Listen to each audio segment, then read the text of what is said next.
Olá, eu não sei se você já parou para ler ou se conhece sobre um dos períodos mais tumultuados da história do cristianismo mundial e que foi o período das Cruzadas.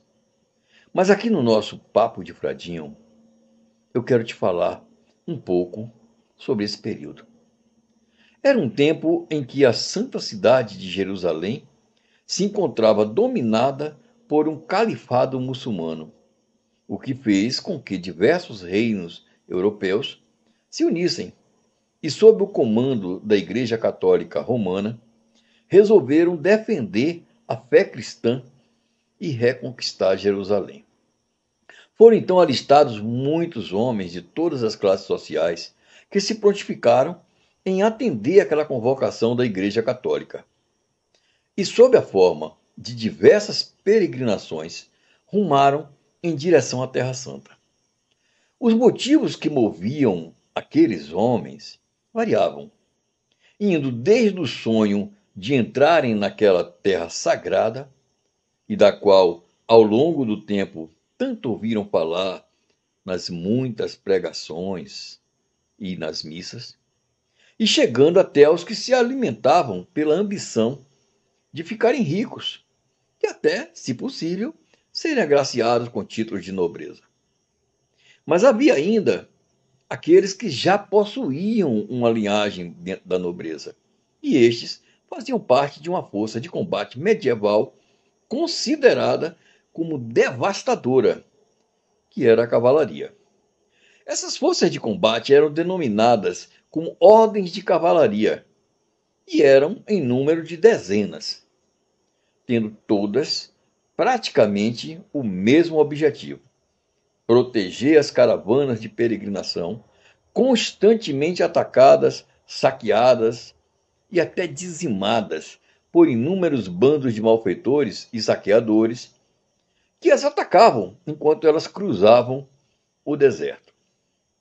Diante do aumento exponencial desses saques, em 1180, o rei Balduíno II resolveu determinar a criação de uma nova ordem de cavalaria que foi fundada sob o nome de Ordem dos Pobres Cavaleiros de Cristo e do Templo de Salomão, e que terminou entrando para a história com o título simplificado de Ordem dos Cavaleiros Templários. Essa nova ordem foi fundada pelo nobre francês Hugo de Payens, que, junto com apenas outros 8 cavaleiros, deu origem a talvez a mais famosa ordem de cavaleiros e que seria reconhecida como tendo sido uma das mais famosas instituições militares da história.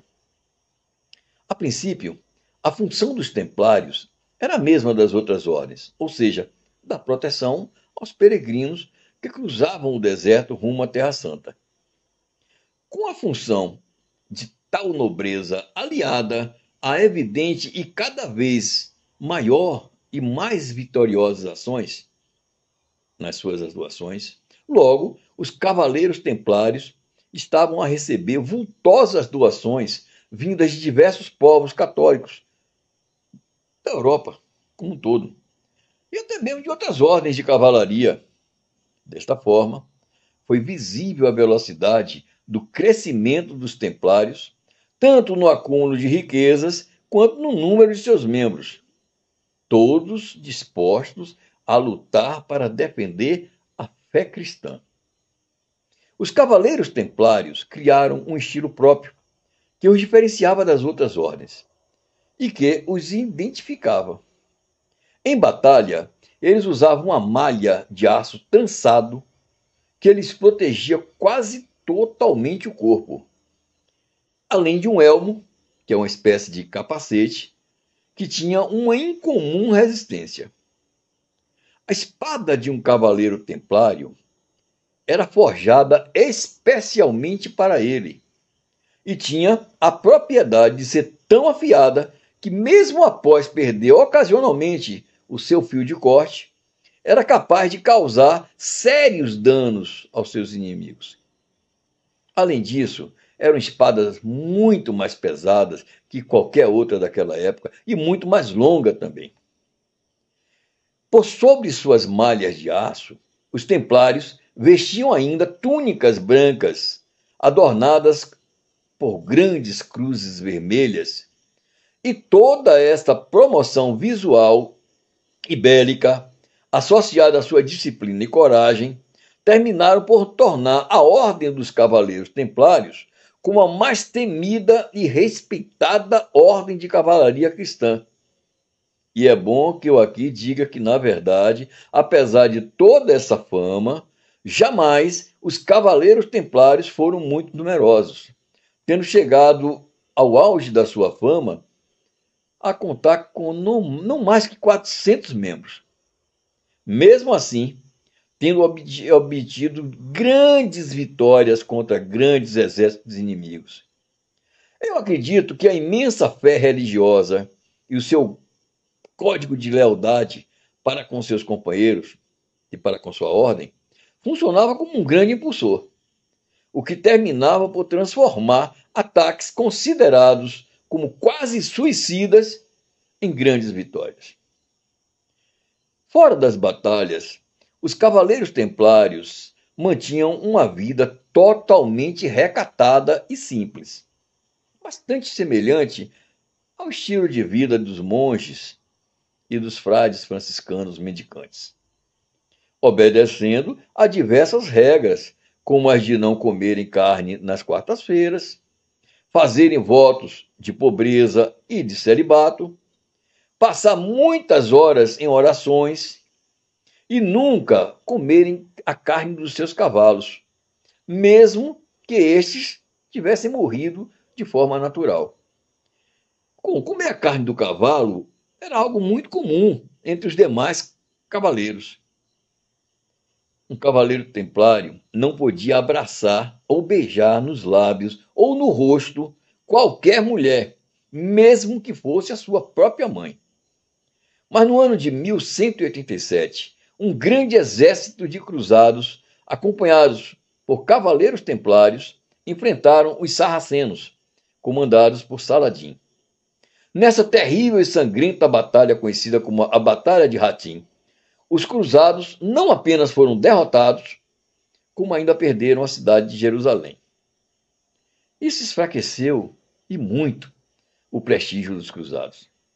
Mas os templários eram milionários e passaram, então, a emprestar dinheiro a reis, sem cobrarem juros por esses empréstimos.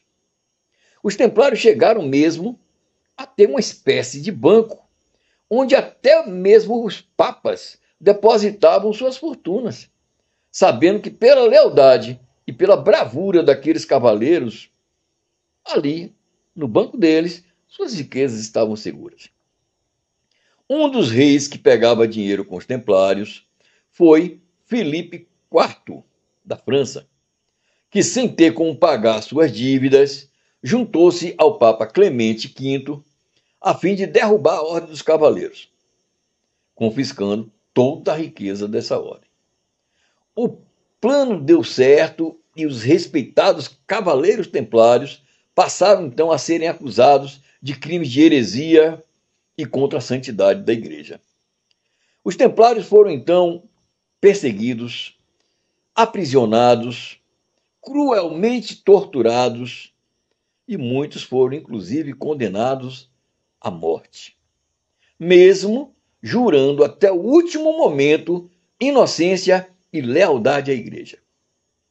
Em 22 de março de 1312, o Papa Clemente V declarou oficialmente extinta a Ordem dos Cavaleiros Templários, não sem antes executar publicamente, por morte de fogueira, o último líder templário, o cavaleiro Jacques de Molay.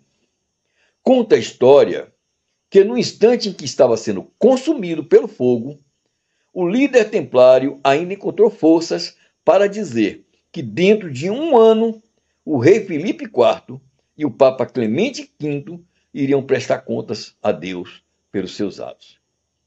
Bom, profecia ou não, o certo é que exatamente um ano após a morte do cavaleiro, tanto o rei Filipe IV quanto o Papa Clemente V morreram.